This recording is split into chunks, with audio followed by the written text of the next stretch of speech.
যেভাবে কর্ম করছিল তাদের বিমানের মধ্যে যেমন ভেজাল রাখছিল না, হর টাকাদের মধ্যে লাভবাহিক দিনের মধ্যে কোনো ব্যয় খরচ হিসেবে তারা হরেকের মধ্যে সামিল হয়ে গেছে। বলছে আমাদের প্রত্যেকটা আমলের মধ্যে প্রত্যেকটা টাকাদের মধ্যে কী হবো সোয়াব হিসেবে 50 গুণ বেশি পাওয়া যাব। আর বিভিন্ন সাহায্যের ক্ষেত্রে আমরা যদি মদদের মহতাজ হই, আল্লাহ রাব্বুল আলামিন আমাদেরকে সাহাবাদেরকে যেমন মদত করেছিল তার চেয়ে 10 গুণ বেশি মদত আল্লাহ রাব্বুল আলামিন আমাদেরকে। সুবহানাল্লাহ। এরপরও আল্লাহ রাসূল সাল্লাল্লাহু আলাইহি ওয়াসাল্লামের সাহাবাদেরকে মর্যাদার দিয়া বলছে সাহাবাদের থেকে আমাদেরকে বেশি মর্যাদা দিয়েছে। কারণ সাহাবাদেরকে বলছে যে তোমরা তো আমার সাহাবা, আর যারা আমাকে দেখবে না কিন্তু আমার উপরে ইয়াকিন করবে, আল্লাহকে বিশ্বাস করবে, হ্যাঁ আমার দিন নিয়ে চলবে, তারা তো আমার ভাই। আমাদেরকে ভাই সম্বোধন করছে। কতটুকু বুঝ আমাদের রাখা দরকার, আর বুঝ রাখা আমরা জিন্দিগি চালায় নেওয়াটা দরকার না। ওই দিনের নিষ্পত করবার যায়, এই দিনের নিষ্পতে মেহনত করবার যায় সমস্ত নবীরাই নির্যাতিত হয়েছে, প্রেরিত হয়েছে, বুঝছে না?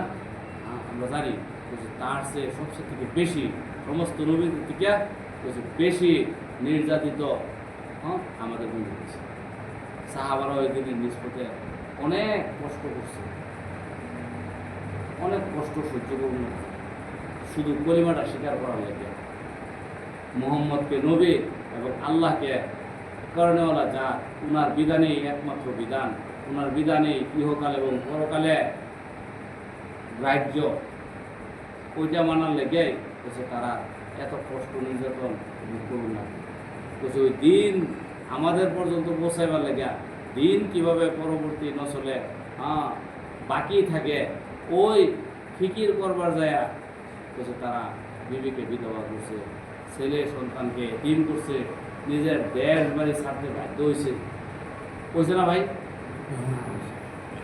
ওই নকশা আমরাও আমাদের পরবর্তী নসল পর্যন্ত বাকি রাখবার লেগে এই কাম জারি রাখার লেগে মেহনত করা। আমরা সবিতের না ওই কাম আমার মধ্যে বাকি থাকুন লাগবো, এরপরে আমাদের নসলের মধ্যেও বাকি থাকুন লাগবো। যারা আজকে থেকে 100 বছর 200 বছর পরে আইব তারাও যাতে কাম পায়।